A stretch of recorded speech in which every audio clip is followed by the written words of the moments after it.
GOMS survey ప్రకారం వేతనాలతో పాటు EPF, ESI ఈ నెల 17 లోపు చెల్లించుకుంటే ఉద్యమిస్తామని ఏఐటీయూసీ జిల్లా ప్రధాన కార్యదర్శి సిర్ర దేవేందర్ హెచ్చరించారు. ఆదిలాబాద్ జిల్లా కేంద్రంలోని రిమ్స్ బ్రాంచ్ కార్యాలయంలో Telangana medical contract and employees union జిల్లా వర్కింగ్ ప్రెసిడెంట్ ఎండి ముజీబ్ అధ్యక్షతన జిల్లా కార్యవర్గ సమావేశం నిర్వహించారు. ఈ సందర్భంగా కార్మికులు ఎదుర్కొంటున్న పలు సమస్యలపై చర్చించి తీర్మానాలు చేశారు. రిమ్స్ తో పాటు సూపర్ స్పెషాలిటీ ఆసుపత్రుల్లో పనిచేస్తున్న sanitation, security guards, patient care కార్మికులకు జీవోఎంఎస్ నంబర్ 60 ప్రకారం ప్రతి కార్మికునికి ప్రతి నెల 12,093 వేయాల్సి ఉండగా సదరు కాంట్రాక్టర్ కేవలం 11,000 చెల్లించి మిగతా డబ్బులను దోచుకుంటున్నారని సిర్ర దేవేందర్ ఆరోపించారు.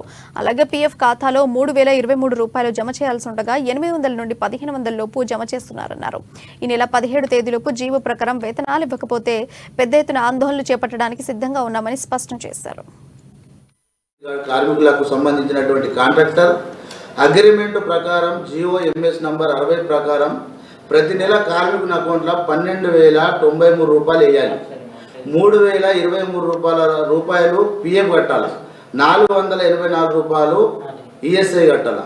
అది కాకుండా ఏదో పుణ్యము బిచ్చం వేసినట్టు కార్మికులను 11,000 రూపాయలు ఇచ్చి వేతంలో నుంచి 1,093 రూపాయలు పట్టపగలే దోచుకోవడం జరుగుతుంది.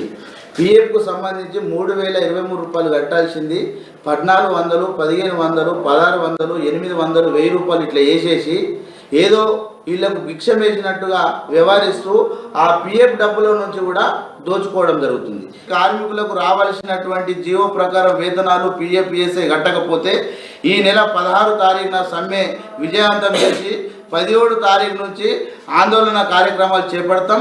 వెంటనే ఈ దోచుకుంటున్నటువంటి కాంట్రాక్టర్ని తొలగించి జీవో ప్రకారం వేతనాలు ఇచ్చే కాంట్రాక్టర్ను నియమించాలని డిమాండ్ చేస్తూ ఉన్నాం. లేకుంటే పెద్ద ఎత్తున ఆందోళన